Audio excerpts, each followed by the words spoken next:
عبداللہ بن یزید الختمی الانصاری رضی اللہ تعالیٰ عنہ روایت کرتے ہیں کہ آقا علیہ الصلوۃ والسلام انہ کان یقول فی دعائہ، آقا علیہ الصلوۃ والسلام اپنی دعا میں یہ کلمات عرض کیا کرتے تھے اللہ کے حضور، اللہم ارزقنی حبک وحب من ینفعنی حبہ عندک. دو جملے غور طلب، دو جملے. اے اللہ مجھے اپنی محبت عطا کر دے. آقا علیہ السلام، آپ اندازہ کر لیں حضور علیہ السلام کی جو محبت ہوگی اللہ کے لیے، پہلے ہی اس کی کوئی حد ہوگی؟ بولیے. جو آقا کی محبت تھی اللہ کے لیے، کوئی اس کی حد ہوگی؟ کوئی کنارہ ہوگا؟ کوئی لمٹ ہوگی؟ وہ تو ساری حدود سے بلند ہوگی آقا علیہ السلام کی محبت، پہلے ہی بلند. اس کے باوجود عرض کرتے اللہم ارزقنی حبک، اے اللہ مجھے اپنی محبت عطا کر دے. اس کا مطلب یہ ہے کہ ہر شے کی کوئی لمٹ ہوتی ہے. اللہ پاک نے فرمایا محبت کی کوئی لمٹ نہیں. جب محبت حدوں کو پار کر جاتی ہے تو وہ عشق بنتی ہے. معنوی اعتبار سے بات بنتی ہے کہ مولا مجھے اپنا عشق عطا کر دے. لفظ آقا علیہ السلام نے حب استعمال فرمایا. آپ کا کلمہ مبارک یہی ہے، اے اللہ مجھے اپنی حب عطا، محبت عطا کر دے. یعنی کتنی محبت کا کمال پہلے آقا کی بارگاہ میں اللہ نے عطا کر رکھا ہے کہ غار حرا میں 40 راتیں سر جھکا کے کھانے پینے کی بھی پرواہ کیے بغیر اللہ سے لو لگا کے بیٹھے ہیں. وہاں سے سفر شروع ہوا ہے اور اب وہ محبت کا سفر کہاں تک جا پہنچا ہوگا. وہ محبت کا سفر اتنا تو پرواز جا کے پہنچا ہوگا کہ وہ آسمانوں سے بھی گزر گئی وہ محبت آقا کے ساتھ. وہ سدرۃ المنتہا عرش معلیٰ سے بھی گزر گئی، عالم مکان کی حدود کو پیچھے چھوڑ گئی، لا مکان میں گزر گئی، مقام قعبہ قوسین تک جا پہنچی اور اتنا آگے پہنچی کہ حکم ہوا ثم دنا فتدلی فکان قاب قوسین او ادنی، 2 کمانوں کا فاصلہ رہ گیا. محبت کہاں تک لے گئی؟ یا اس سے بھی کم فاصلہ رہ گیا. قرب کے اس مقام پر پہنچ کر بھی آقا عرض کرتے ہیں اللہم ارزقنی حبک، اے اللہ مجھے اپنی محبت عطا کر دے. وہ محبت اتنی مانگو، اتنی طلب کرو، اتنی بڑھاؤ کہ اس کی کوئی حد نہیں ہے. ہر محبت اللہ کی محبت کے سوا نیچے دب جائے. اب دوسرا جملہ ایک عرض کرتے باری تعالیٰ مجھے اپنی محبت عطا کر، اور دوسرا جملہ بڑا لطیف ہے. وہ فرماتے وحب من ینفعنی حبہ عندک، اور ہر اس شخص کی محبت عطا کر، اس شخص کی بھی محبت دے جس سے محبت کرنا مجھے تیری بارگاہ میں نفع دے. واہ واہ واہ. یہ آقا علیہ السلام فرما رہے ہیں کہ مجھے ان بندوں کی، ان لوگوں کی بھی محبت دے، ہر اس بندے کی محبت بھی دے جس سے محبت کرنے کا نفع ہو تیری بارگاہ میں. یعنی جس سے محبت کر کے میں تیرے اور قریب آ جاؤں، جس سے محبت کروں تو تو اور خوش ہو جائے، جس سے محبت کروں تو تیری محبت اور میرے اوپر نشاور ہو جائے. اللہ اکبر. تو پہلے اللہ کی محبت اور پھر اللہ والوں کی محبت. ہر اس شخص کی بھی محبت عطا کر جس کی محبت تیری بارگاہ میں میرے لیے نفع بخش ہے. تو اس کی نص سے یہ بات ثابت ہو گئی کہ اللہ سے محبت کرنا، اللہ کے رسول سے محبت کرنا، اور آقا علیہ السلام کی امت میں اللہ والوں سے محبت کرنا، یہ سب ایک ہی ہیرے کے یا موتی کی مختلف شعائیں ہیں، مختلف رخ ہیں. کیونکہ اللہ کے بندے سے محبت ہوگی جو اللہ کا عاشق ہے کہ اس کے ساتھ محبت بھی آپ کو اللہ کے عشق کی طرف لے جائے گی. اللہ کا ذکر کرے گا، اس سے بات کرے گا تو پوچھے گا کوئی اور اللہ دی گل سنا. آیا جب عاشق سے بات ہوگی تو بات کیا ہوگی؟ اچھا کوئی میرے مولا دی اور کوئی گل سنا، وہ سونے رب دی کوئی اور گل دس، وہ سونے رب دی اور گل دس، کوئی اور خبر دس. وہ سونا رب اپنے بندیاں نو بلاندا کیویں، وہ سونا رب خوش کیویں ہوندا ہے، وہ سونا رب مسکراندا کیویں، وہ سونا رب قریب کیویں ہوندا ہے، سونا رب بندے نو اپنے قریب کیویں کردا ہے. جس ویلے سونے رب دا دیدار ہو سی تے ساڈا حال کہ ہو سی. جب عاشق سے بندہ محبت کرتا ہے، قریب بیٹھتا ہے، تو اللہ ہی کی باتیں ہوتی ہے، تو محبت بڑھتی رہتی، محبت بڑھتی رہتی. یہ آقا علیہ السلام کی دعا بتائیں.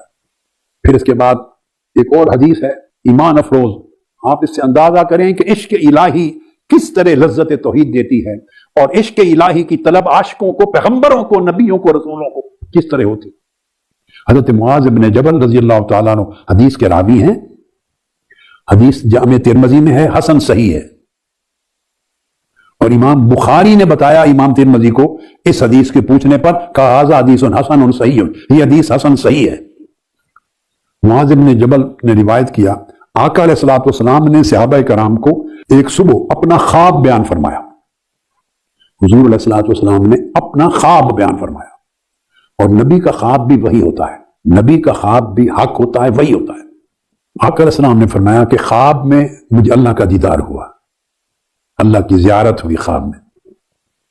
اور ایک حدیث کے الفاظ ہیں رأیت ربی فی احسن صورت، بڑا خوبصورت جلوہ کرایا میرے رب نے اپنا، بڑا خوبصورت دیدار کروایا۔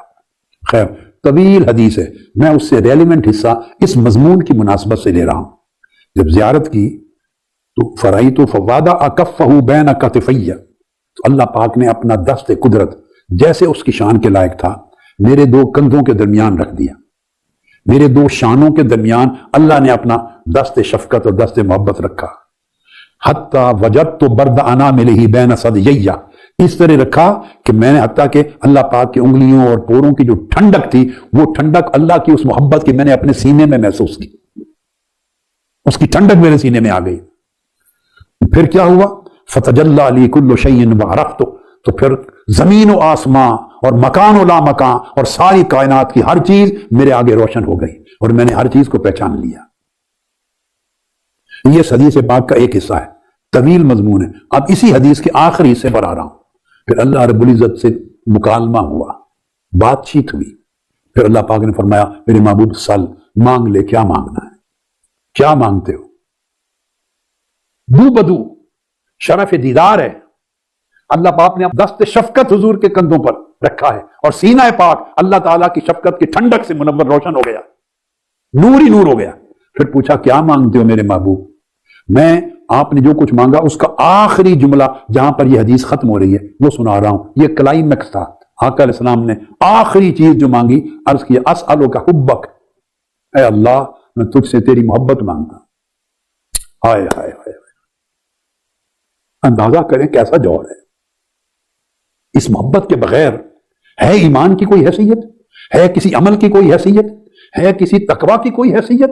اس مقام پر جب اللہ نے پوچھا میرے محبوب مانگ لو، کیا مانگنا ہے؟ عرض کیا اسألک حبک، اے اللہ تجھ سے تیری محبت مانگتا ہوں۔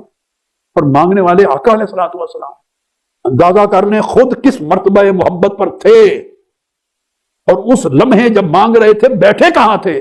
اللہ رب العزت کے دو بدو شرف دیدار میں، اس حال میں سامنے رب پوچھ رہا ہے کیا مانگتے ہو میرے حبیب؟ عرض کی اب تیری محبت مانگتا ہوں۔ اور پھر جملہ آگے سنیے، تین چیزیں مانگی ہیں، تین، یہ آخری جملے میں، اس سے قبل میں نے باقی مضمون چھوڑ دیا۔ آخری جملہ، ایک تو باری تعالیٰ میں تجھ سے تیری محبت مانگتا ہوں، اور کیا مانگتے ہو؟ عرض کیا وحب من یحبک، اور مولا تیرے عاشقوں کی بھی محبت مانگتا ہوں، جو تجھ سے عشق کرتے ہیں، تجھ سے محبت کرتے ہیں، ان کی محبت بھی عطا کر دے۔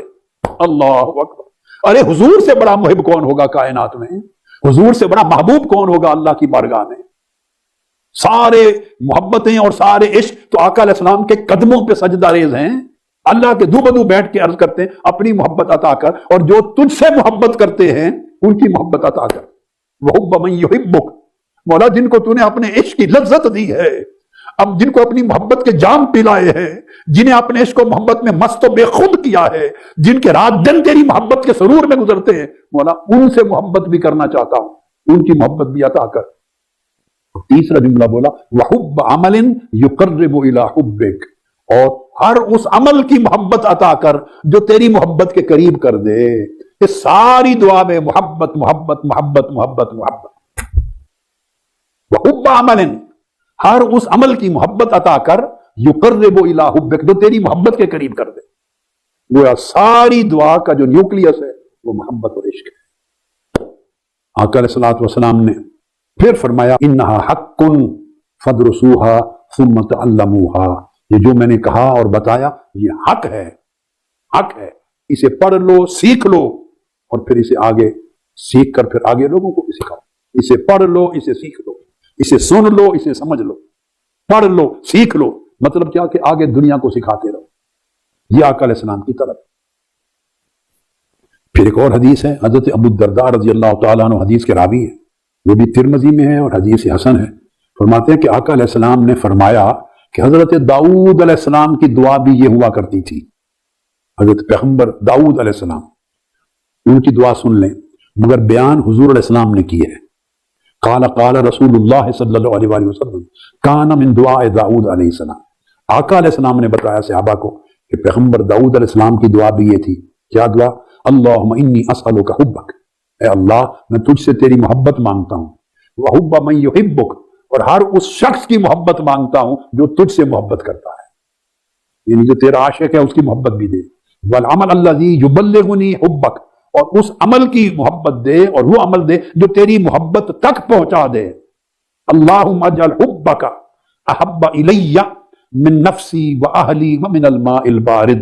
آقا نے فرمایا اے اللہ اپنی محبت کو مجھے اتنا عزیز کر دے کہ تیری محبت میری جان سے بھی زیادہ محبوب ہو جائے، تیری محبت میری آل اولاد اور فیملی سے بھی زیادہ محبوب ہو جائے، اور تیری محبت مجھے گرمی کے موسم میں سخت پیاس کے وقت جب ٹھنڈا پانی پیتے ہیں اور جو ٹھنڈک سے سکون سینے کو ملتی ہے اس سے بھی زیادہ سکون اور راحت تیری محبت سے ملنے لگ جائے۔ فرمایا من الماء البارد۔ اب یہ جو آخری لفظ ہے یہ بتاتا ہے کہ محبت دعوے کا نام نہیں ہے، نعروں کا نام نہیں ہے۔ اب دعوے کرتے ہیں، نعرے لگاتے ہیں، لفظوں کا نام نہیں ہے۔ اگر اللہ سے محبت ہو تو دیکھو کہ کیا دل اور سینے فیل کرتے ہیں، جیسے ٹھنڈا پانی گرمی کے موسم میں ہم پئیں تو ایک سکون ملتا ہے، راحت ملتی ہے۔ دھوپ ہو، گرم موسم ہو، سخت پیاس ہو تو ٹھنڈے پانی یا شربت یا جو بھی سکنجبین پیتے ہیں تو اس سے جو سینے کی کیفیت ہوتی ہے، جب تک وہ کیفیت محسوس نہ کرو اپنے دل میں، جان میں، سینوں میں، تو سمجھو کہ اللہ کی محبت چکی نہیں ہے۔ محبت محسوس ہونی چاہیے، قلب میں، سینے میں، روح میں، فکر میں، سوچ میں، عمل میں، زاویہ نگاہ میں، طرز عمل میں، سیرت میں، کردار میں، برتاؤ میں محبت محسوس ہونی چاہیے۔ اب ایک حدیث سنیے، اور آقا علیہ الصلوۃ والسلام کے ایک صحابی تھے حضرت ابو حذیفہ بن عتبہ بن زمعہ۔ تو حضرت ابو حذیفہ کا ایک غلام تھا، اس کا نام تھا سالم۔ تو چونکہ ایمان لائے تھے تو حضرت سالم ہو گئے۔ حضرت ابو حذیفہ کا غلام تھا سالم۔ واقعہ کیا ہے؟ ابو حذیفہ بن عتبہ جو ہیں یہ قریش میں بڑے معزز گھرانے کے فرد قریشی تھے۔ انہوں نے اپنے غلام سالم کو آزاد کر دیا۔ اب دیکھیں، ایک طرف قریش خاندان، ہم بھی برادریوں میں مرتے ہیں، شادی کرنے کا ٹائم آتا ہے نا، بیٹیوں کی شادی، بیٹوں کی، تو اب تو کم ہو گیا مگر پہلے بہت ہوتا تھا یہ مصیبت۔ اسی صرف جٹاں شادی کرنی، ارائیاں میں شادی کرنی، صرف گجراں میں شادی کرنی، برادری سے باہر شادی نہیں کرنی، برادری کے موتی پوجا ہوتی تھی اسی۔ اب تو کم ہو گیا، بہت کم ہو گیا۔ اب یہ تو دور جاہلیت کا زمانہ ہے، پھر آقا علیہ السلام کا عہد مبارک آ گیا۔ اب حذیفہ نے اپنے غلام سالم کو آزاد کر دیا، اپنا داماد بنا لیا۔ لوگوں نے تانا زنی کی۔ آپ گیس کر سکتے ہیں کہ اس زمانے عالم کیا تھا، سوچیں کیا تھی؟ نسب پرستی اور خاندان پرستی تھی۔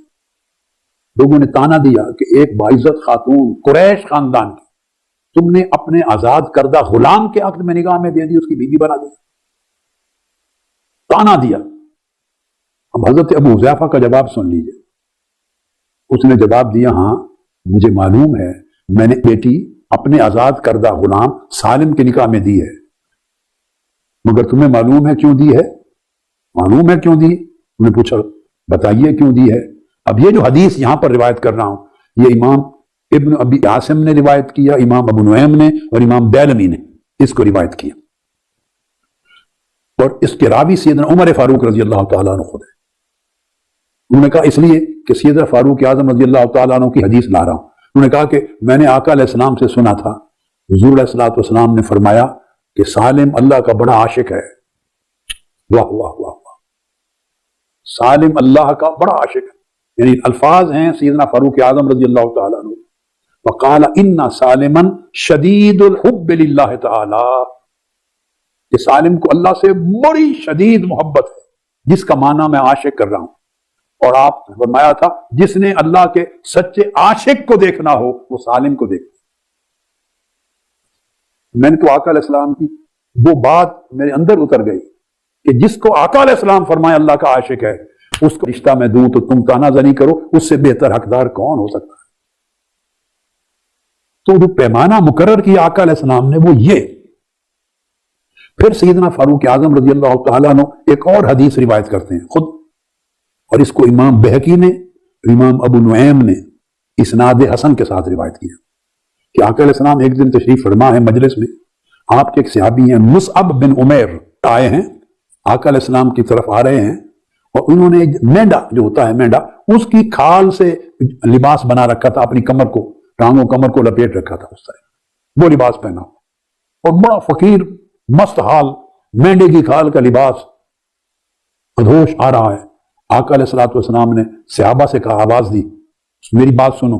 دیکھا انظروا الی ھذا الرجل الذی نور اللہ قلبہ، اس مصعب بن عمیر کی طرف اشارہ کیا، کہا اس شخص کو دیکھو اللہ نے اس کے دل کو اپنے نور سے منور کر دیا ہے، اپنے نور سے روشن کر دیا۔ پھر آقا علیہ السلام نے فرمایا کہ میں نے اس کے بچپن، لڑکپن اور نوجوانی کو دیکھا ہے، اپنے والدین کے ساتھ بڑے بڑے عمدہ کھانے کھاتا تھا، عمدہ مشروب پیتا تھا۔ آقا علیہ السلام نے فرمایا میں نے اپنی آنکھوں سے اس کے لباس دیکھے ہیں، اس کی نوجوانی میں بڑی عمدہ پوشاک جو اس وقت 200 درہم کی تھی وہ پہنے ہوئے دیکھی ہے، اس کے وہ حالات بھی دیکھے ہیں، مگر دیکھو اللہ کی اور اس کے رسول کی محبت نے اس کا کیا حال کر دیا ہے۔ اب یہ مینڈے کی کھال باندھ کر کیا مست حال فقیر بنا پھرتا ہے، اللہ کے عشق نے کہاں سے کہاں تک پہنچا دیا ہے۔ آقا علیہ السلام نے فخر اور محبت کے ساتھ مصعب بن عمیر کا یہ منظر بتایا۔ اللہ اکبر، یہ وجہ ہے کہ یہ محبت ہے، محبت ذاتی ہے، جس میں بندہ کسی تماں سے محبت نہیں کرتا، انعامات سے محبت نہیں کرتا، احسانات سے محبت نہیں کرتا۔ باری تعالیٰ تو نے بڑا رزق دیا ہے اس لیے محبت نہیں کرتا، بڑی اولاد دی ہے اس لیے محبت نہیں کرتا، میری اولاد کو بڑا نیک تابعدار بنایا اس لیے محبت نہیں کرتا، زندگی کی سب راحتیں دی ہیں اس لیے محبت نہیں کرتا، نعمتوں کی وجہ سے محبت نہیں کرتا۔ وہ بندہ جو عاشق ہے وہ اللہ سے محبت کرتا ہے اللہ کی ذات کے باعث، اور سب کچھ اس کی ذات کی خاطر قربان کر دیتا۔ یہ بات ہے کہ حضرت سلطان العارفین بایزید بسطامی رحمت اللہ تعالی علیہ انہوں نے تعریف کی عاشق کون ہوتا ہے، محب عاشق کون ہوتا ہے؟ فرمایا المحب لا یرید الدنیا ولا الآخرہ وانما یرید من مولاه مولاه۔ عاشق وہ ہے اللہ کا کہ جو نہ دنیا کی طلب کرتا ہے نہ آخرت کی طلب کرتا ہے، وہ صرف اور صرف مولا سے مولا کی طلب کرتا ہے، وہ مولا سے مولا کو مانگتا ہے۔ حضرت بایزید بسطامی کے خادم ہیں ابو موسیٰ الدیبلی، وہ کہتے ہیں کہ میں نے بسطام کے ایک بہت بڑے شیخ سے سنا، ایک بزرگ تھے بسطام کے، ان سے سنا، انہوں نے کہا رأیت فی منامی، میں نے خواب دیکھا کسی اور بزرگ نے، کأن اللہ تعالی یقول، کہ اللہ رب العزت فرما رہا ہے کلکم تطلبون منی غیر ابی یزید فإنہ یطلبنی ویریدنی وانا اریدہ۔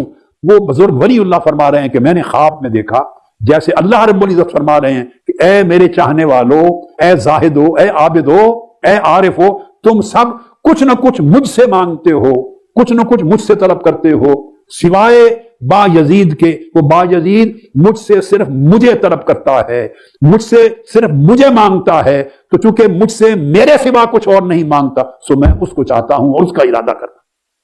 وہ مجھے چاہتا ہے میں اس کو چاہتا ہوں، وہ مجھے طلب کرتا ہے میں اس کو طلب کرتا ہوں۔ امام رفاعی نے حالت و اہل الحقیقہ میں اس کو بیان کیا۔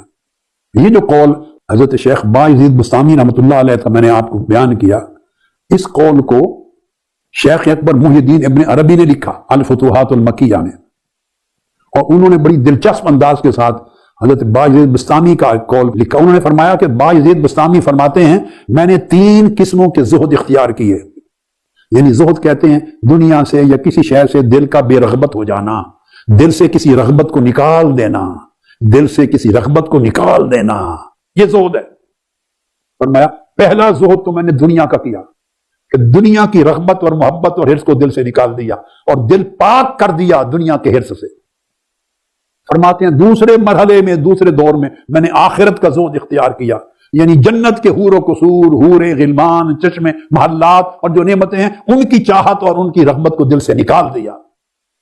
اور جب میں نے دیکھا کہ دل دنیا کی چاہت سے بھی خالی ہو گیا ہے، دل جنت کی چاہت سے بھی خالی ہو گیا ہے، پھر میں نے تیسرے زہد کو اختیار کیا اور اس زہد میں سوائے اللہ کے سب کچھ دل سے نکال دیا، اللہ کے سوا سب کچھ نکال دیا۔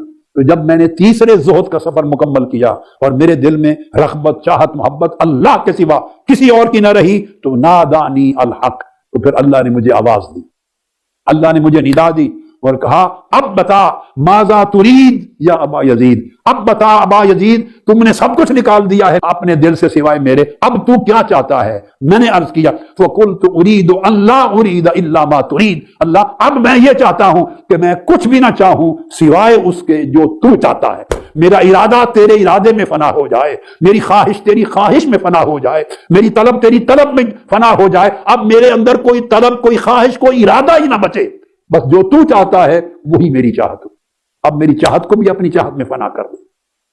یہ شیخ اکبر نے الفتوحات المکیہ میں بیان کیا۔ بعض لوگ شیخ اکبر کی بات کو یا حضرت با یزید بستامی کی بات کو شاید اتنا وزنی نہ سمجھیں، اپنا اپنا مذاق علمی، اپنا اپنی ذوق، اپنی اپنی سمجھ، اپنی اپنی طبیعت ہوتی ہے۔ سو میں اب علامہ ابن تیمیہ کو کوٹ کر دیتا ہوں تو کئی لوگوں کی بات ان کے کہنے سے سمجھ میں آ جائے گی۔ یہی بات علامہ ابن تیمیہ نے، آپ دنگ رہ جائیں گے، مجموع الفتاوی میں لکھی ہے۔ دیکھیے نا، وہ ایک اینڈ پر آتے ہیں اپنے علمی ذوق کے اعتبار سے۔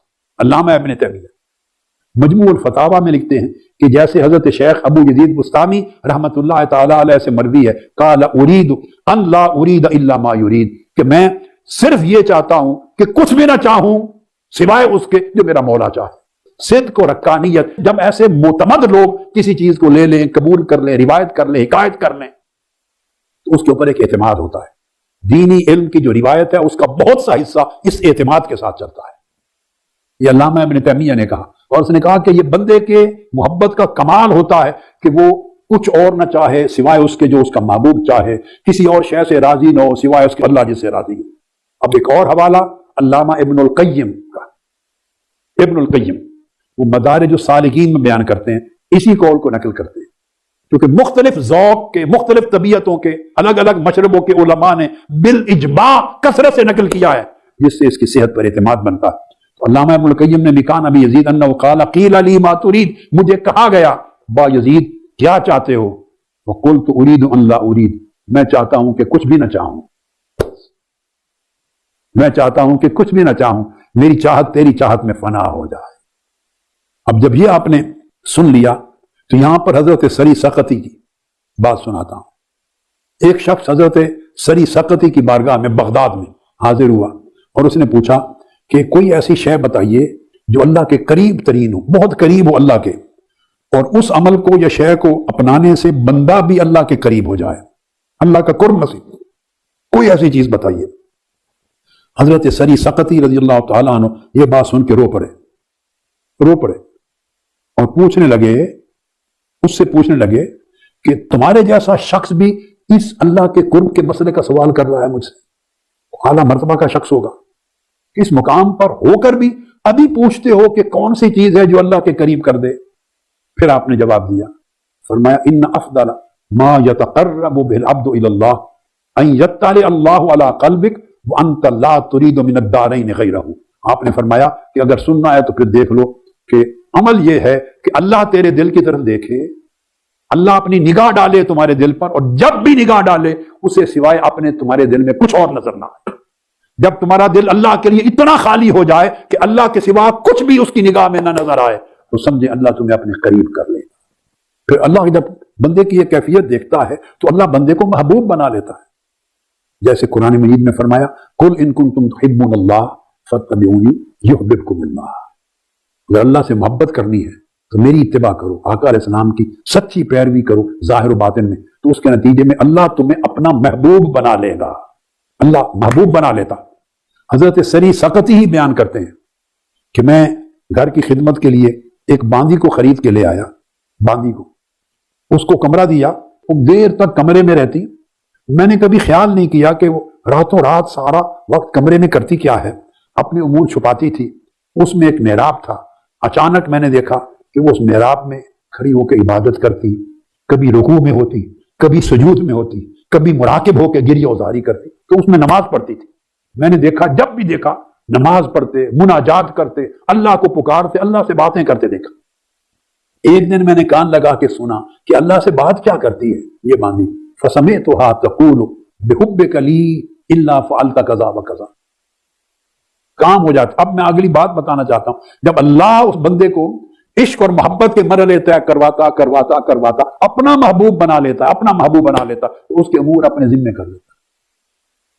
اب اپنا وقت تو وہ عشق الہی میں صرف کر دیتی تھی، تو گھر کی خدمت کا وقت تو بچتا ہی نہیں تھا، گھر کی خدمت کا وقت تو بچتا ہی نہیں تھا، مگر کام خود بخود ہو جاتے تھے، کام خود بخود ہو جاتے تھے۔ اس لیے تعجب ہوا یہ کرتی کیا ہے؟ سنا تو یہ عرض کر رہی تھی بحبک لی الا فعلت کذا، اے رب تجھے جو مجھ سے محبت ہے، باندھی عرض کر اے مولا تجھے جو مجھ سے محبت ہے اس کے صدقے یہ میرے سارے کام کروا دے۔ پھر جب مقام محبوبیت کا آتا ہے تو بندہ اللہ سے لاڈ کرتا ہے، اللہ بھی بندے سے پیار کرتا ہے، انہونیاں ہوتی ہیں، اس کا تصور بھی نہیں کر سکتے۔ وہ کہتی مولا جو تجھے مجھ سے محبت ہے اس کے صدقے یہ سارے کام کر دے تاکہ میں تجھ سے باتیں کرتی رہوں، تیرے آگے جھکتی رہوں، تیرے ساتھ آگے بیٹھ کے روتی رہوں، بس کام ہو جاتے۔ حضرت سری سکتی فرماتے ہیں میں آگے بڑھا اور میں نے اس کو آواز دے کر کہا، بچی کو، کہ لا تقولی ہاکذا، ایسے نہ کہو، لیکن قولی بحبی ایاک، یہ نہ کہو کہ تجھے جو مجھ سے محبت، اللہ کو یوں نہیں کہتے، کہو باری تعالیٰ مجھے جو تجھ سے محبت ہے اس کے صدقے میرے کام کر دو، اپنی محبت کی بات کرو۔ تو حضرت سری سکتی کہتے ہیں اس نے میری طرف دیکھا، اس نے کہا قالت یا سیدی، ہے میرے مولک، لولا حبہ ایایا ما اقعدک واقامنی، میں جو کہتی ہوں سچ کہتی ہوں، اگر اس کی محبت مجھ سے نہ ہوتی، مولا کی محبت مجھ سے نہ ہوتی تو رات کے اندھیرے میں مجھے اپنے سامنے کھڑے نہ کرتا اور تمہیں بستر پہ سلائے نہ رکھتا۔ تم جو بستر پہ سوتے رہتے ہو اس لیے اس نے اپنی محبت تمہارے ساتھ کی نہیں، اور مجھے جو بستر سے اٹھا کے سجدے میں رلاتا رہتا ہے اس لیے مجھ سے محبت کرتا ہے۔ اللہ کی محبت پہلے ہوتی ہے، بندے کی محبت اس کے نتیجے میں شروع ہوتی ہے۔ اس کو امام ابن الملقن جو شارح بخاری ہیں انہوں نے اپنی کتاب حدائق الاولیاء میں بیان کیا۔ اسی طرح امام ابن الملقن نے حدائق الاولیاء میں لکھا ہے، اور شیخ احمد الرفاعی نے حالت اہل الحقیقت مع اللہ میں لکھا ہے، اور علامہ ابن جوزی نے صفت الصفوہ میں۔ تھوڑا واقعہ کا فرق ہے، وہ بیان کرتے ہیں امام رفاعی کہ اولیاء میں سے کسی ایک ولی اللہ شیخ نے اور باقی دو بزرگوں نے لکھا ہے کہ حضرت ابراہیم الخواص تھے جو بیان کر رہے ہیں۔ انہوں نے ایک جوان کو دیکھا، ایک جوان عاشق، ایک عاشق الہی کعبے کا طواف کر رہا ہے اور ایک جگہ کھڑا ہے، اس کی حالت ایسی ہے، بھوکا لگتا ہے، پیاسا لگتا ہے، کمزور لگتا ہے، نڈھال لگتا ہے، بیمار لگتا ہے۔ تو میں نے جب اس کی حالت دیکھی، معلوم نہیں تھا کہ یہ عشق کا بیمار ہے، یہ اندازہ نہیں تھا کہ عشق کی آگ میں بھونا جا رہا ہے، جلا ہوا ہے، یہ نہیں معلوم تھا۔ میں نے سمجھا غریب ہے۔ میرے پاس 100 دینار تھے، تو میں وہ 100 دینار لے کے اس کی جیب میں ڈالنے کی کوشش کی، قریب ہوا، میں نے کہا یہ 100 دینار ہیں، اپنی کچھ ضروریات پوری کر لینا۔ تو وہ اس عاشق نے، اس نوجوان نے سر اٹھایا، کہا یا شیخ ہذہ حالۃ لا ابیعھا بالجنۃ وما فیھا وہی دار الجلال ومعدن القرار فکیف ابیعھا بثمن بخس۔ میں نے کہا اے بزرگوں، یہ جس حالت میں آپ مجھے دیکھ رہے ہیں اس مولا کے عشق اور اس کے تعلق کی یہ حالت، یہ تو اگر ساری جنت کی نعمتیں مجھے دے دے تو میں پوری جنت کے عوض یہ حالت بیچنے کو تیار نہیں۔ آپ کے 2 ٹکوں کے عوض کیسے بیچ دوں؟ آپ کے 2 ٹکوں کے عوض کیسے بیچ دوں؟ میں تو ساری جنت کو ملا کر بھی جو حالت مجھے اللہ نے عطا کر رکھی ہے تعلق میں، عشق میں، قربت میں وہ بیچنے کو تیار نہیں۔ اور امام ابن الملقن اور علامہ ابن الجوزی نے جو حضرت ابراہیم الخواص کے حوالے سے لکھا اس میں اتنا فرق ہے اس روایت میں، ممکن ہے یہ 2 الگ واقعات ہوں، یہ ممکن ہے 2 روایتیں۔ ابراہیم الخواص کہتے ہیں کہ میں نے طواف کے دوران کعبۃ اللہ کے مطاف میں ایک جوان عاشق دیکھا، اور وہ مقام ابراہیم کی ایک طرف وہ بیٹھا ہوا تھا مراقبے کی حالت میں، اور اس کی حالت بڑی عجیب تھی۔ مجھے اس کے حالات دیکھ کے بڑا ترس آیا تو میں اس کے قریب گیا اور ہلایا۔ میرے پاس 400 درہم تھے، میں نے وہ دینا چاہے، اس نے معذرت کر دی، شکریہ ادا کر کے معذرت کر دی، اور معذرت کر کے اس نے کہا یا ابراہیم، نام نہیں بتایا تھا کہ میں کون ہوں، شیخ ابراہیم الخواص کو اس نے پکارا، یا ابراہیم اشتریت من اللہ ھذہ الجلسہ ب70,000 دینار، میں مالدار تھا، تاجر تھا، 70,000 دینار کے بدلے اللہ کی بارگاہ میں یہ بیٹھنا میں نے خریدا ہے، یعنی اپنا کاروبار بیچ دیا۔ 70,000 دینار اس حساب سے اگر دیکھیں تو شاید آج $70 ملین بنے۔ یہ کوئی پختہ تخمینہ نہیں ہے، ایسا ہی سمجھا رہا ہوں آپ کو، یعنی دینار کئی ڈالرز کا ہوتا ہے، زیادہ بہتر جانے۔ تو کہنے کا مقصد یہ تھا کہ درہم نہیں، 70,000 دینار کا مالک تھا، ملینز آف ڈالرز کا مالک تھا۔ جب اس کے عشق کی چنگاری مجھے بھڑکی اور آگ لگی عشق کی، میں نے 70,000 دینار اور سارا مال و دولت اس کی راہ میں قربان کر دیا، اور فقیری لی اور سب کچھ قربان کر کے اس کوشش میں لگا رہا کہ مولا تیری مجلس میں بیٹھنا نصیب ہو۔ تب سے میں اپنی عشق کی حالت میں اللہ کی مجلس میں بیٹھتا ہوں، اس کی قربت میں بیٹھتا ہوں، اس سے کلام کرتا ہوں، اس سے مناجات کرتا ہوں، وہ مجھ سے باتیں کرتا ہے۔ میں نے یہ جلسہ یعنی اس کی مجلس میں بیٹھنا 70,000 دینار اللہ کی راہ میں لگا کے خریدا ہے۔ آپ چند دنوں میں مجھ سے واپس لینا چاہتے ہیں؟ جب بندے کو یہ حالت نصیب ہوتی ہے، بندے کو یہ حالت، تو دنیا و مافیہ کی نعمتیں اس کی نگاہ میں بیکار ہو جاتی، پھر اللہ رب العزت اس کو بے نیاز کر دیتا ہے، اس کی سارے امور اپنے ذمے کر لیتا ہے، اس کی نگرانی کرتا ہے، اسے کسی کا محتاج نہیں رہنے دیتا، بے نیاز کر دیتا ہے، بے خوف کر دیتا ہے پوری دنیا سے۔ حضرت مالک بن دینار بیان کرتے ہیں کہ میں حج کرنے کے لیے نکلا، راستے میں نے ایک عاشق جوان دیکھا۔ میرے جوان بیٹو، میں یہ نہیں چاہتا اور نہیں کہتا اور نہ توقع کرتا ہوں غیر حقیقت پسندانہ کہ ایسے بن جاؤ، نہیں، میں یہ کہتا ہوں جو کچھ کہہ رہا ہوں اس کو سمجھ لو، اور اس میں سے جو کچھ لے سکتے ہو، جتنا لے سکتے ہو، اپنے من میں اتار لو اور اپنے اندر کے حالات کو بدلنا شروع کر دو۔ میری بیٹیاں کدھر ہیں؟ میری بیٹی ہو، میرے بیٹو، جوان ہاتھ کھڑا کریں پہلے مردوں کے اعتکاف میں، نوجوان بیٹے ہاتھ کھڑا کریں۔ بیٹے سچ بتائیں کہ دنیا، مادیت، مال و دولت، حالات ہمیں بہت دور نہیں لے گئے؟ بولیے، ہاتھ کھڑے رکھیں، بہت دور نہیں لے گئے؟ ان حالات نے ہمیں اللہ کا بیگانہ نہیں کر دیا؟ نہ وہ لذتیں رہی، نہ وہ حلاوتیں رہی، نہ وہ عبادتیں رہی، نہ وہ طاعتیں رہی، نہ اللہ سے وہ تعلق رہے، نہ مناجات رہی۔ ہم غیر سے بن گئے ہیں، جیسے کسی نے پیدا کر دیا، ہم آ گئے، ہماری غرض و غرض یہی دنیا ہے، پڑھنا، پڑھانا، مال کمانا، گھر بنانا، گاڑی لینا، امیر بننا، یہ ہونا، فلاں سے لڑنا، فلاں سے کرنا، حرام کھانا، اس کا حق چھیننا۔ ہماری یہ زندگی حیوانوں کی طرح کی زندگی ہو گئی ہے، شکل انسانوں کی ہے، مگر درندوں اور حیوانوں کے اور ہمارے اخلاق میں کتنا فرق رہ گیا ہے سوائے شعور اور عقل کے۔ ہم اللہ سے بیگانے ہو گئے، اللہ سے بیگانے ہو گئے۔ کیا ہم حرارت و تپش اس کے عشق کی محسوس کرتے ہیں؟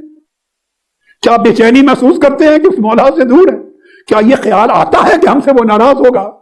ہم اس حال میں اس کے سامنے چہرہ کیا دکھائیں گے؟ کیسے ملیں گے جب ملاقات کا وقت آئے گا؟ اگر اس نے فرشتوں سے کہہ دیا دور کر دو، یہ مجھے پہچانتا نہیں تھا زندگی میں، یہ میرے ساتھ تعلق نہیں رکھتا تھا، اس نے مجھے بلا دیا تھا، آج ہم اس کو بلا دیتے ہیں۔ خدا کے لیے اس بھول سے نکل آؤ، اللہ کی یاد کی طرف آ جاؤ، اس کی محبت کی طرف، اس کے عشق کی طرف، فنائیت کی طرف زندگی بدل لو۔ یہ درندگی ہے جو ہم گزار رہے ہیں، یہ بندگی نہیں ہے۔ آئیے بندگی کیا ہے پھر سناتا ہوں۔ حضرت مالک بن دینار فرماتے ہیں کہ میں جب حج پر گیا، راستے میں ایک جوان ملا، عاشق، اللہ کا عاشق۔ میں نے دیکھا کہ اس کے پاس ساز و سامان نہیں ہے اور چلا ہے حج کے لیے، پاس کچھ نہیں۔ اب یہ عاشقوں کی بولی سنیے، میری بیٹی ہو، آپ بھی میری یہ بولی سنیں، عاشق عاشقان الہی کیا بولی بولتے ہیں۔ میں نے سلام کیا، انہیں جواب دیا۔ میں نے پوچھا ایھا الشاب من عین، اے جوان کہاں سے آ رہے ہو؟ اس نے کہا من عندہ، اس کی طرف سے آ رہا ہوں۔ کیا جواب دیا؟ اس کی طرف سے آ رہا ہوں۔ قلت الی عین، کس کی طرف جا رہے، کدھر جا رہے ہو؟ قال الی، اسی کی طرف جا رہا ہوں۔ قلت این الزاد، میں نے کہا ساز و سامان کہا ہے؟ قال علیہ، اسی کے پاس ہے، اسی کے پاس۔ میں یہ پھر دہرا رہا ہوں، میں یہ نہیں میسج دے رہا کہ اس طرح ہو جاؤ کہ من عندہ اور الی عین، الیہ اور این الزاد علیہ، یہ بڑا آگے کی بات ہے، یہ نہیں کہہ رہا۔ میں کہتا ہوں اس میں سے کچھ لے لو، کچھ تری لے لو، اس میں سے کچھ قطرے لے لو، کچھ چنگاریاں لے لو، کچھ شعائیں لے لو، تاکہ اندھیری رات دل کے اندر کوئی چراغ تو جل پڑے۔ میں نے پوچھا سامان کہاں؟ انہوں نے کہا اسی کے پاس۔ میں نے پوچھا فہل معک شیء، تمہارے پاس اور کچھ ہے؟ اس نے کہا ہاں، 5 چیزیں ہیں میرے پاس۔ اس عاشق جوان نے کہا 5 چیزیں۔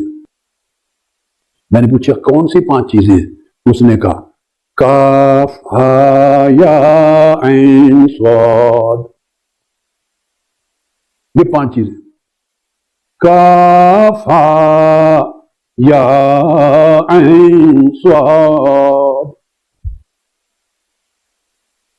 کاف ہا یا عین صاد۔ یہ 5 چیزیں ہیں۔ میں نے پوچھا ان کا معنی کیا ہے؟ اس نے کہا کاف کا معنی ہے کافی، میرا مولا مجھے کافی ہے۔ ہا کا معنی ہے ہادی، میرا مولا مجھے ہر راستہ دکھانے والا ہے۔ یا کا معنی ہے مؤوی، میرا مولا مجھے پناہ دینے والا ہے، ٹھکانہ دینے والا ہے۔ عین کا معنی ہے عالم، میرا مولا میرے حال کو پورا جانتا ہے۔ سواد کا معنی ہے صاحب، وہ ہر وقت میرا ہمدم رفیق اور ساتھی ہے، میرے ساتھ ہے، مجھے پریشان نہیں ہونے دے گا۔ عشق بندے کے یقین اور توکل کو ایسا کر دیتا ہے، بندے کے یقین اور توکل کو ایسا کر دیتا ہے۔ حضرت عبداللہ ابن مسعود رضی اللہ تعالیٰ عنہ کے ایک ساتھی ہیں، تابعی ہیں، وہ کہتے ہیں ہم کابل کی طرف جہاد کے لیے نکلے، کابل کی طرف، وہ زمانہ تھا، ہمارے ساتھ قافلے میں ایک عاشق تھا، عاشق الہی، وہ بھی تابعی تھا، اس کی عبادت کا بڑا تذکرہ سنتے تھے۔ میں نے انتظار کیا کہ دیکھتے ہیں رات کیسے گزارتا ہے۔ جب ہم سو گئے، میں نے آنکھ کھولی، تکتا رہا، وہ چپکے سے دیکھ کر کے سب سو گئے، وہ جنگل میں چلا گیا، قریبی جنگل تھا، جنگل میں چلا گیا اور وہاں جا کے اللہ کے حضور مراقب ہو کے اس کی مجلس میں بیٹھ گیا۔ میں چھپ کے دیکھتا رہا۔ کہتے ہیں تھوڑی دیر جب وہ سجدے میں گیا، تو ہم نے سنا تھا جنگل میں بڑے خطرناک شیر ہوتے ہیں، بندوں کو کھا جاتے ہیں، سیدھا کھا جاتے ہیں، تو شیر آ گیا۔ میں دیکھ رہا تھا، میں نے کہا اب یہ گیا، اب گیا، سجدے میں ہے اور شیر پہنچ گیا۔ شیر اس کو سونگتا رہا، کیا کچھ نہیں، یہ آرام سے سجدے سے اٹھا، نماز مکمل کی، سلام پھیرا اور شیر کو کہا اے شیر، آج کا رزق کسی اور جگہ جا کے تلاش کر، ہمیں نہ چھیڑ، آج کا رزق کسی اور جگہ جا کے تلاش کر، ہمیں نہ چھیڑ۔ شیر منہ پلٹ کے واپس چلا گیا۔ کاف ہا یا عین صاد، عشق بندے کا حال بدل دیتا ہے، بندے کو وہ قوت یقین دیتا ہے، وہ توکل دیتا ہے کہ اللہ پاک اس کا نگران بن جاتا ہے۔ حضرت مالک بن دینار فرماتے ہیں کہ میں نے اس کو دیکھا، اس کے بعد وہ غائب ہو گیا نوجوان، پہلی ملاقات سفر میں ہوئی تھی، اب طواف کعبہ کے وقت سین کعبہ میں نظر آیا، احرام باندھ لیا، ہم بھی احرام باندھ کر ہم تلبیہ کرنے لگے، لبیک اللہم لبیک، ہر کوئی کرنے لگا۔ میں نے دیکھا کہ وہ نوجوان کھڑا رو رہا تھا، اس کی ہچکی بندھ گئی تھی اور وہ لبیک اللہم لبیک نہیں کہتا تھا۔ میں اس کے قریب گیا، میں نے پوچھا تم تلبیہ کیوں نہیں کہتے؟ اس نے کہا مجھے ڈر ہے کہ کہیں میں لبیک کہوں تو وہ مجھے لا لبیک نہ کہتے، میں کہوں میں حاضر ہوں تو کہیں وہ یہ نہ کہہ دے کہ ہمیں تم نہیں چاہیے، نہ تیری لبیک قبول ہے، نہ تیری صادق، نہ تیرا کلام سنتا ہوں، نہ تجھے اپنے حضور دیکھنا چاہتا ہوں، نہ تیری طرف التفات کرتا ہوں، تو میں اس ڈر سے لبیک نہیں کہہ رہا۔ اللہ اکبر۔ کہتے ہیں پھر میری نظر سے غائب ہو گیا۔ تیسری بار وہ مینا میں نظر آیا، مینا میں سب لوگ قربانیاں دے رہے تھے، قربانیاں، اس کو دیکھا، وہ ایک طرف بیٹھا کہہ رہا تھا اللہم ان الناس ذبحوا وتقربوا الیک ولیس لی شیء اتقرب بہ الیک سوا نفسی فتقبلھا منی۔ اے مالک، لوگ اپنے اپنے جانور لے کے آئے ہیں، قربانیاں لے کے آئے ہیں، وہ تیرے حضور اپنے جانوروں کی قربانیاں پیش کر رہے ہیں، اور میرے مولا میرے پاس اور کچھ نہیں، میں اپنی جان کی قربانی پیش کرنا چاہتا ہوں، قبول فرمانا۔ جب اس نے یہ کلمات کہے ثم شاہق شہقۃ فخر میتا، بس اتنا الفاظ زبان سے نکلنے کی دیر تھی، اس کی چیخ نکلی اور عاشق کی روح پرواز کر گئی، عاشق کی روح پرواز کر گئی۔ ہم دوڑ کے اس کے قریب گئے، جب اس کے قریب پہنچے تو آواز آئی عالم غیب سے، ھذا حبیب اللہ ھذا قتیل اللہ قتل بسیف اللہ، یہ خدا کا عاشق تھا، یہ خدا کا محبوب تھا، یہ خدا کا محبوب تھا، اور یہ خدا کا محب تھا، اور اللہ کے عشق کی تلوار سے شہید ہو گیا۔ پھر ہم نے مینا میں اس کی تدفین کی، جنازہ پڑھا، تدفین کی۔ تدفین کے بعد فرماتے ہیں حضرت مالک بن دینار، میں نے اس کو خواب میں دیکھا اور میں نے پوچھا ما فعل بک، تمہارے ساتھ کیا ہوا؟ اس نے جواب دیا کما فعل بشہداء بدر قتلوا بسیف الکفار وانا قتلت بمحبت الجبار۔ اللہ پاک نے مجھے اصحاب بدر کی صف میں شامل کر دیا، اور اس لیے کہ وہ کافروں کی تلوار سے شہید ہوئے تھے، میں رب کے عشق کی تلوار سے شہید ہوا۔ کہ عشق کے احوال بڑے جدا ہوتے ہیں، بڑے جدا ہوتے ہیں، اور جب یہ احوال عشق کے نصیب ہوتے ہیں تو اللہ کے ساتھ معاملات بندے کے بڑے جدا ہو جاتے ہیں۔ اللہ جداگانہ طریقے سے بندے سے کرتا ہے۔ آج کی گفتگو کی میں اینڈ کر رہا ہوں ایک بڑے دلچسپ واقعہ پر، بڑا ایمان افروز، بڑا ذوق انگیز، جس کو مولانا روم نے اپنی مثنوی میں بیان کیا ہے، اور سوائے مثنوی مولانا روم کے کسی اور جگہ تو اس کا تذکرہ مجھے نہیں ملا، مگر مولانا روم خود بہت بڑی اتھارٹی ہے، مثنوی میں بیان کیا ہے۔ بتا رہا ہوں کہ جب بندہ اللہ کا عاشق ہو جاتا ہے اور سب کچھ اللہ کے لیے قربان کر دیتا ہے اور پھر وہ دیوانگی پر پہنچتا ہے تو اس کی دیوانگی بھی اللہ کے ہاں فرزانگی ہوتی ہے۔ پھر وہ کیا لفظ بولتا ہے، کیا کلمات بولتا ہے، کس طرح اللہ کو پکارتا ہے، کیسے باتیں کرتا ہے، پھر سب معاف ہو جاتی ہیں، کیونکہ تعلق جب عشق کا استبار ہوتا ہے تو پھر اللہ پاک اس کی باتوں کو سنتا ہے، جیسی بھی بولے، کلمات کو سنتا ہے، جیسے بھی ادا کرے، اس کی دیوانگی کو اللہ پاک فرزانگی کے معنی میں لیتا ہے۔ مولانا روم بیان کرتے ہیں کہ موسیٰ علیہ السلام کے زمانے میں ایک چرواہا تھا، اس کے پاس بکریوں کا ریوڑ تھا، چرواہا، اور عاشق الہی تھا، اور اتنا عاشق تھا، مولانا روم لکھتے ہیں کہ اس کا دل اللہ کے عشق سے مجروح ہو گیا تھا، زخمی تھا۔ حضرت موسیٰ علیہ السلام اس کے قریب سے گزرے اور بڑے عجیب حال میں وہ باتیں کر رہا تھا، یہ مناجات تھی، باتیں کر رہا تھا، آپ رک کے سننے لگے۔ وہ عشق کی اور دیوانگی کی زبان میں وہ یہ بولے جا رہا تھا، چرواہا عاشق دیوانہ بولتا تھا، اے میرے رب کریم، اے میرے محبوب، اے میرے معبود، بتا تو کہاں رہتا ہے؟ اب مثنوی شریف میں یہ آیا، تو کہاں رہتا ہے؟ اے میرے مولا، تو مجھے اپنے ملنے کا پتہ بتا دے، اپنا نشان بتا دے، تاکہ میں ہر روز شام کو آ کے تیری نوکری کیا کروں۔ مجھے اپنے گھر کا پتہ بتا دے تاکہ تیرے لیے اچھی سے اچھی گدلی سی کے دیا کروں۔ مجھے اپنے گھر کا پتہ بتا دے تاکہ روز آ کے تیرے بالوں میں کنگھی کیا کروں۔ یہ عاشق دیوانہ، اسے کوئی معرفت نہیں ہے کہ اللہ پاک ان چیزوں سے پاک ہے، وہ منزہ ہے، عاشق ہے، دیوانہ ہے، معرفت نہیں ملی، عشق ملا ہے، عشق میں ڈوبا ہے، کر رہا میں آ کے تیری کنگھی کیا کروں، اور اگر تو بیمار ہو جائے تو تیری خدمت کیا کروں، تیری دیکھ بھال کروں، اگر تو مل جائے تو صبح و شام اپنی بکریوں کا دودھ تیرے گھر لایا کروں پلانے کے لیے، اپنی بکریوں کا دودھ، اس کا گھی اور مکھن بنا کے تجھے پہنچا آیا کروں، تیرے ہاتھوں کو چوما کروں، تیرے پاؤں کو دبایا کروں، آ کر تمہیں تیری پاؤں کو دبایا کروں، تیری خواب گاہ کو بستر کو صاف کر دیا کروں، تمہارے لیے بستر لگاؤں، اے میرے محبوب میں تجھ پر قربان، میری ساری بکریاں قربان۔ یہ اس کے کلمات، ان لفظوں میں وہ دیوانہ اللہ کو پکار رہا تھا۔ موسیٰ علیہ السلام نے سنا، سن کے اس کو کہا کہ اے بندے، اللہ پاک ان سب چیزوں سے منزہ ہے، پاک ہے، نہ اس کا گھر ہے، نہ اس کا بستر ہے، نہ وہ گھی مکھن کچھ اس کو چاہیے، نہ بکریاں چاہیے، نہ دودھ چاہیے، نہ پاؤں ہیں، نہ ہاتھ ہیں کہ تو دبائے۔ یہ سب گستاخی کے کلمات ہیں، یہ اللہ کی شان نہیں ہے، تو توبہ کر۔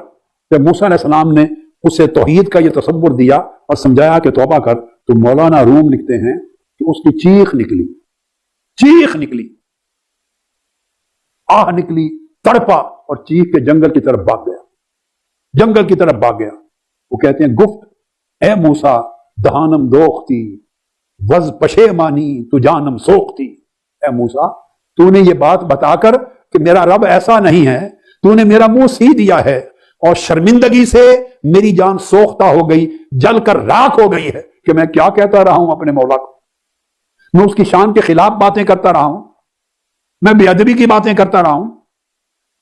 اس کی شرح میں دو معنی آتے ہیں، ایک تو یہ کہ اس بے ادبی کی وجہ سے شرمندہ ہو کر کہ گستاخانہ کلمات کہتا رہا ہوں، اس نے کہا کہ میری جان جل گئی، اور ایک یہ بھی کہ اس کو پتا چل گیا کہ یہ اللہ کے پیغمبر ہیں حضرت موسیٰ، اب ان کے حکم کو ماننا واجب ہے، اب یہ صفات اللہ کی ہے نہیں، جس رنگ میں مستی بے خودی میں باتیں کرتا تھا اب میں اس طرح بات نہیں کر سکتا، زبان بند ہو گئی۔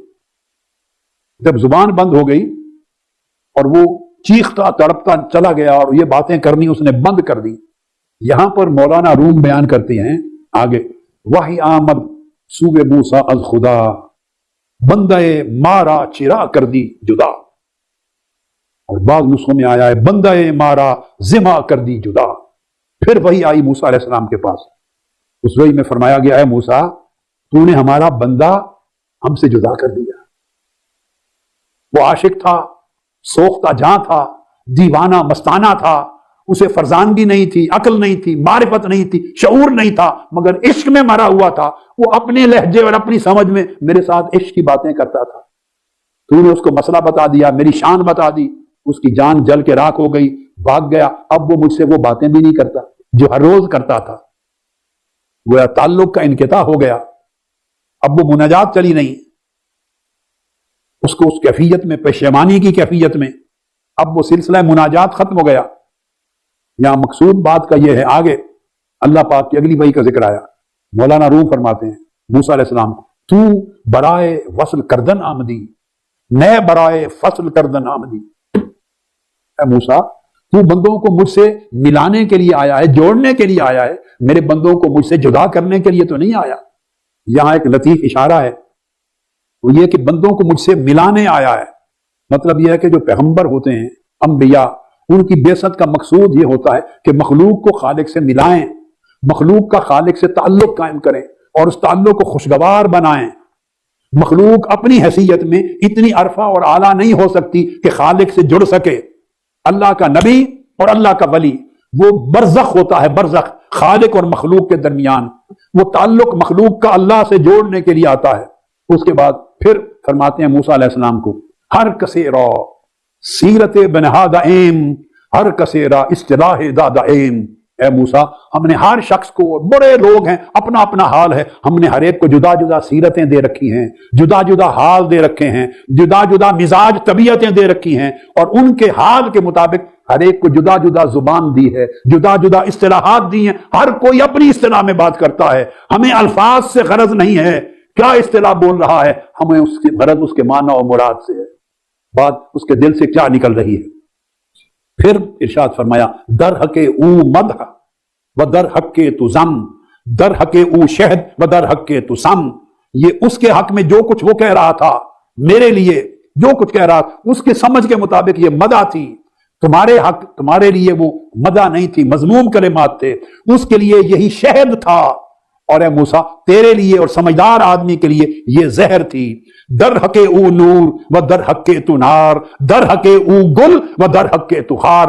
اس کے لیے جو کچھ کہہ رہا تھا نور تھا، آپ کے لیے وہ نار یعنی دوزخ تھی، اس کے لیے یہ گلاب کا پھول تھا، تمہارے لیے وہ کانٹا تھا۔ در حق او نیک و در حق تو بد، در حق او خوب و در حق تو رد۔ اس کے لیے یہ نیکی کی بات تھی، وہ اپنا رانجھا راضی کر رہا تھا میری مناجات میں، اور آپ کے حق میں وہ بری بات تھی، اس کے لیے خوب تھی، آپ کے لیے مردود تھی۔ یہ سارا مفہوم حضرت مولانا روم سمجھا رہے ہیں، اور پھر آگے فرماتے ہیں، من نگر دم پاک از تسبیح شاں، پاک ہم ایشاں شمند درفشاں۔ فرمایا یہ بھی یاد رکھ کہ لوگوں کی تسبیح کرنے سے میں پاک نہیں بنتا، کہ لوگ مجھے کہیں یا قدوس، یا مالک الملک، یا رحمان، یا رحیم، یا کریم، یا جواد، یا غفور۔ لوگ جب میری شان کے لائق تسبیح کرتے ہیں تو میں ان کے تسبیح کرنے سے بلند نہیں ہوتا، ان کی تسبیح کرنے سے پاک نہیں ہوتا، میں اسے ماورا ہوں۔ بلکہ وہ تو تسبیح کرتے ہیں جس طرح اس تسبیح سے تو وہ اپنے آپ کو گناہوں سے پاک کرتے ہیں اور اپنے آپ کو موتی برسانے والے بن جاتے ہیں، ان کے کلمات موتی برساتے ہیں۔ تسبیح کا نفع ان کے کہنے والے کے دلوں کو، روحوں کو، ان کو ملتا ہے۔ میں تو بے نیاز ہوں، میں تو دیکھتا ہوں آگے کہ کس طرح آگے لفظ بیان کیے ہیں، ما پیروں را ننگرے مو کال را، ما دروں را بنگرے مو حال را۔ ہم کسی کی ظاہر داری کو نہیں دیکھتے، ہم کسی کی زبانی لسانی وضعداری کو نہیں دیکھتے، کسی کے الفاظ اور حروف کو نہیں دیکھتے، ہم تو اس کے باطن کی کیفیت کو دیکھتے ہیں، اس کے دل کے حال کو دیکھتے ہیں۔ بڑے بڑے لسان لوگ ہوں گے، بڑے بڑے خطاب لوگ ہوں گے، بڑی فصاحت و بلاغت والے ہوں گے، الفاظ کے دریا بہا دیں گے، میری شان میں ایسے کلمات کہیں گے، تقدیس و تعمید کی دنیا دنگ رہ جائے گی، مگر ہمیں اس سے کم غرض ہے۔ ہم دیکھتے ہیں کہ اس کی عقیدت تام ہے یا نہیں، اس کا خلوص کامل ہے یا نہیں، اس کی محبت کامل ہے یا نہیں، اس کے ایک ایک حرف میں عشق کا مقام کامل ہے یا نہیں، ہم اس چیز کو دیکھتے ہیں۔ اور پھر فرمایا مولانا روم نے، چند عظیم الفاظ و اضمار و مجاز، سوز خواہم سوز با سوز ساز۔ آپ نے فرمایا یہ رنگا رنگ کے الفاظ جو لوگ بولتے ہیں، نعت خوان بولتے ہیں، خطیب بولتے ہیں، مفتی بولتے ہیں، علماء بولتے ہیں، بیان کرنے والے واعظ بولتے ہیں، فرمایا یہ رنگا رنگ قسم کے الفاظ، یہ ضمیریں، یہ صیغے، یہ مہمیں، یہ بناوٹیں، یہ مجھے متاثر نہیں کرتی، یہ متاثر نہیں کرتی۔ مجھے تو وہ چیز قبول ہے کہ ان الفاظ کے اندر سوز کتنا ہے، درد عشق کتنا ہے، محبت کی طرف کتنی ہے۔ اس لیے سوز بنو اور سوز کے ساتھ اپنے کلام کے ساز کی موافقت قائم کرو۔ عشق الہی کے ساتھ موافقت قائم کرو۔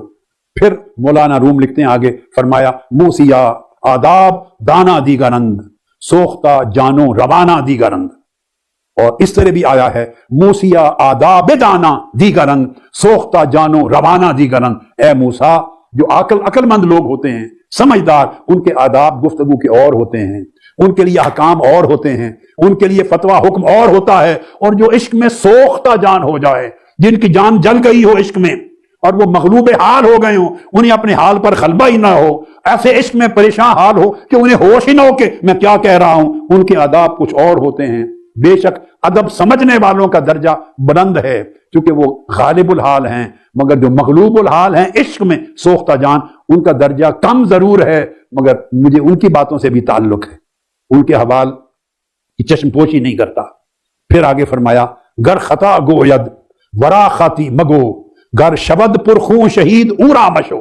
پھر مثال دی اللہ پاک نے اس حکایت کے اندر تمثیلاً کہ اگر عاشق کوئی غلط بات بھی اس کے منہ سے نکل جائے، خلاف ادب بات بھی منہ سے نکل جائے، خلاف ضابطہ بات بھی منہ سے نکل جائے، تو وہ بات خطا ضرور ہے، مگر اس عاشق کو خطا وار نہ کہو۔